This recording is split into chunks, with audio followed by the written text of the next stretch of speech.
ஈரானுக்குள் நுழைந்து அதிரடி காட்டும் அமெரிக்கா வரலாற்றில் மிகப்பெரிய மீட்பு பணி பேரானந்தத்தில் ட்ரம்ப். போர்க்களத்தில் களமிறக்கப்படும் அதிசக்தி வாய்ந்த வான் பாதுகாப்பு அமைப்பு ஈரானின் எச்சரிக்கையினால் மீண்டும் பதற்றம்.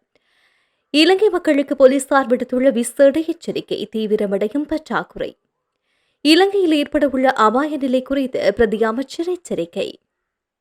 அமெரிக்கா இஸ்ரேலுக்கு நரகத்தின் வாயில் திறக்கப்படும் ட்ரம்பின் எச்சரிக்கையை தொடர்ந்து ஈரானின் சூளுரை.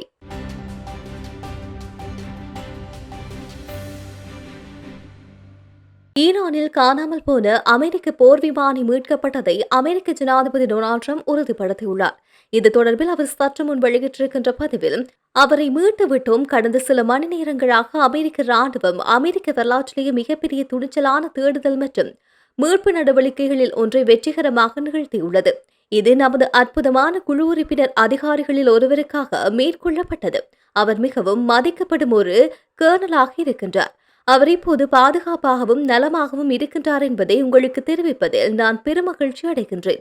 இந்த வீரமிக்க போர் வீரர் ஈரானின் அபாயகரமான மலைப்பகுதியில் எதிரிகளின் பாதுகாப்பு வலயத்துக்குள் இருந்தார். ஆனால் அவர் ஒருபோதும் முழுமையாக தனியாக இருக்கவில்லை.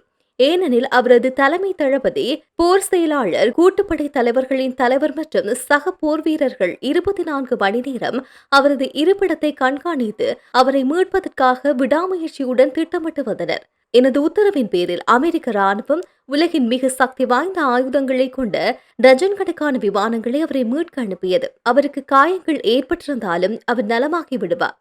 அந்த அற்புத தேடல் மற்றும் மீட்பு நடவடிக்கைகள் நேற்று வெற்றிகரமாக மீட்கப்பட்ட மற்றொரு துணிச்சலான விமானியின் மீட்பு நடவடிக்கைகளுக்கு கூடுதலாக வந்தது. எங்களின் இரண்டாவது மீட்பு நடவடிக்கைகளுக்கு ஆபத்து ஏற்படக்கூடும் என்பதற்காக அந்த மீட்பு நடவடிக்கைகளை நாங்கள் உறுதிப்படுத்தவில்லை. ராணுவ வரலாற்றில் எதிரி பிரதேசத்தின் ஆழத்தில் 2 அமெரிக்க விமானிகள் தனித்தனியாக மீட்கப்படுவது இதுவே முதல் முறையாகும். நாங்கள் ஒரு அமெரிக்க போர் வீரரை ஒருபோதும் கைவிட மாட்டோம். இந்த 2 நடவடிக்கைகளையும் ஒரு அமெரிக்கர் கூட கொல்லப்படாமலோ அல்லது காயமடையாமலோ நம்மால் வெற்றிகரமாக முடிக்க முடியும் என்பது ஈரானின் வான்வெளியில் நாம் மிகப்பெரிய வானாதிக்கத்தையும் மேன்மையையும் அடைந்துவிட்டோம் என்பதை மீண்டும் ஒருமுறை நிரூபிக்கின்றது. இது குடியரசுக் கட்சியினர், ஜனநாயக கட்சியினர் மற்றும் பிற அனைத்து அமெரிக்கர்களுக்கும் பெருமைப்பட வேண்டிய மற்றும் ஒன்றுபட வேண்டிய ஒரு தருணம் என குறிப்பிட்டுள்ளார். அமெரிக்க போர் விமானங்கள் வீழ்த்தப்பட்டதை தொடர்ந்து தங்களது வான்வெளியை முழுமையாக கட்டுப்பாட்டுக்குள் கொண்டு வரப்போவதாக ஈரான் சபதம் செய்துள்ளது. இதற்காக அதிநவீன மற்றும் சக்தி வாய்ந்த வான் பாதுகாப்பு அமைப்புகளை போர்க்களத்தில் அறிமுகப்படுத்த உள்ளதாக ஈரான் எச்சரிக்கை விடுத்துள்ளது. உடன்பாட்டிற்கு வர 48 மணி நேர கால அவகாசம் ஈரானுக்கு வழங்கப்பட்டதாக அமெரிக்க ஜனாதிபதி டொனால்ட் ட்ரம்ப் நேற்றைய தினம் அறிவித்ததை தொடர்ந்து ஈரான் இந்த எச்சரிக்கையை விடுத்துள்ளது.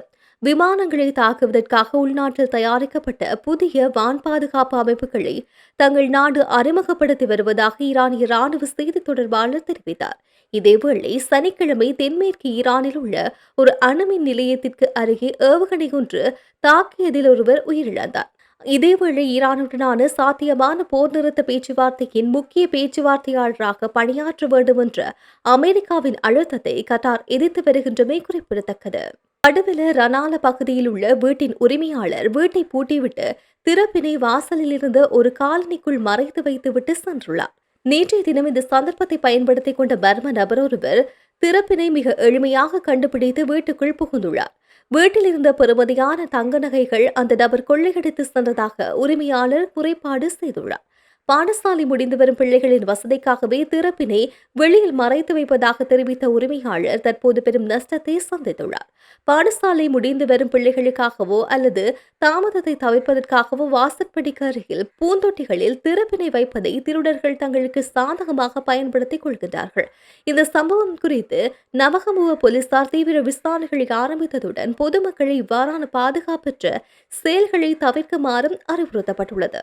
எதிர்வரும் காலங்களில் நாட்டில் குறிப்பிடத்தக்க எரிபொருள் பற்றாக்குறை, மின்சார பற்றாக்குறை மற்றும் பொருளாதார சிக்கல் ஏற்படும் அபாயம் இருப்பதாக புத்த சாசன சபை மற்றும் கலாச்சார அலுவல்கள் பிரதி அமைச்சர் கமகிதர திசாநாயக்க எச்சரிக்கை விடுத்துள்ளார். அரசாங்கம் இந்த சூழலை நன்கு கையாண்டு வருவதாகவும் மக்கள் பாதிக்கப்படாமல் இருப்பதை உறுதி செய்ய தேவையான அனைத்து நடவடிக்கைகளையும் எடுத்து வருவதாக அவர் சுட்டிக்காட்டினார். அவர் மேலும் தெரிவிக்கையில், தற்போதைய நெருக்கடியின் காரணமாக எரிபொருள் மற்றும் மின்சாரம் தொடர்பாக ஒரு சிக்கலான சூழ்நிலை ஏற்படக்கூடும் என்பது அரசாங்கம் உணர்ந்துள்ளது. வரவிருக்கும் பண்டிகை காலத்தில் குறிப்பாக பொருளாதார சூழ்நிலையால் பொதுமக்கள் பாதிக்கப்பட வாய்ப்புள்ளது. இந்த கடினமான சூழ்நிலையில் இருந்து மக்களை மீட்க அரசாங்கம் ஏற்கனவே பல தீர்மானங்களை எடுத்துள்ளது. எரிபொருள், மின்சாரம் மற்றும் பொருளாதார பிரச்சினைகளை கையாள்வதற்கு பல முறை சார்ந்த திட்டங்களை தயாரித்துள்ளன. அத்தியாவசிய குழுக்களை அடையாளம் கண்டு அவர்களுக்கான நிவாரண திட்டத்தை தயாரிப்பதில் அரசாங்கம் சிறப்பு கவனம் செலுத்தி வருகின்றது குறிப்பிடத்தக்கது. பதற்றம் தொடர்ந்தால் ஒட்டுமொத்த பிராந்தியமும் அமெரிக்காவுக்கும் இஸ்ரேலுக்கும் நரகமாக மாறிவிடும் என்று ஈரானின் ஆயுதப்படைகளை ஒருங்கிணைக்கும் உயர்மட்ட செயற்பாட்டு கட்டளையகத்தின் செய்தி தொடர்பாளர் எச்சரித்துள்ளார். பகைமை தீவிரமடைந்தால் இந்த பிராந்தியம் முழுவதும் உங்களுக்கு நரகமாக மாறிவிடும். ஈரான் இஸ்லாமிய குடியரசை தோற்கடித்து விட்டோம் என்ற மாயை நீங்கள் மூழ்கி போரும் ஒரு சகதியாக மாறிவிடும் என்றும் ஹதாம் அல் அன்பியா மத்திய தலைமையகத்தின் பேச்சாளரான இப்ராஹிம் சொல்ஃபரி குறிப்பிட்டுள்ளார். இதற்கிடையில் காதம் அன்பியாவின் தளபதி அலி அப்துல்லாஹி அமெரிக்கா மற்றும் இஸ்ரேலுக்கு நரகத்தின் வாயில் திறக்கப்படும் என்றும் அச்சுறுத்தியுள்ளார். ஈரான் ஒரு உடன்பாட்டை எட்டவோ அல்லது ஹோர்மோஸ் நீர்நிலையை திறக்கவோ 48 மணி நேரம் அவகாசம் உள்ளது. இல்லையெனில் அந்த நாட்டின் மீது நரகம் கவிழும் என்று அமெரிக்க ஜனாதிபதி டொனால்ட் ட்ரம்ப் கூறியதை தொடர்ந்து இவர்களின் கருத்து வெளியாகியுள்ளது. அப்துல்லாஹி ட்ரம்மை ஒரு ஆக்ரோஷமான மற்றும் போரை தூண்டும் ஜனாதிபதி என்று அழைத்ததோடு நாட்டின் உட்கட்டமைப்பை தாக்குவோம் என்று ட்ரம்பின் அச்சுறுத்தலை ஒரு விரக்தியான, ஆத்திரமூட்டும், சமநிலையற்ற மற்றும் முட்டாள்தனமான நடவடிக்கை என்று விவரித்தார். அமெரிக்கா ஈரானின் உட்கட்டமைப்பை தாக்கினால் அமெரிக்க ராணுவம் மற்றும் இஸ்ரேல் பயன்படுத்தும் உட்கட்டமைப்புகளை தெஹ்ரான் வரமின்றி குறிவைக்கும் என்றும் அவர் எச்சரித்துள்ளார்.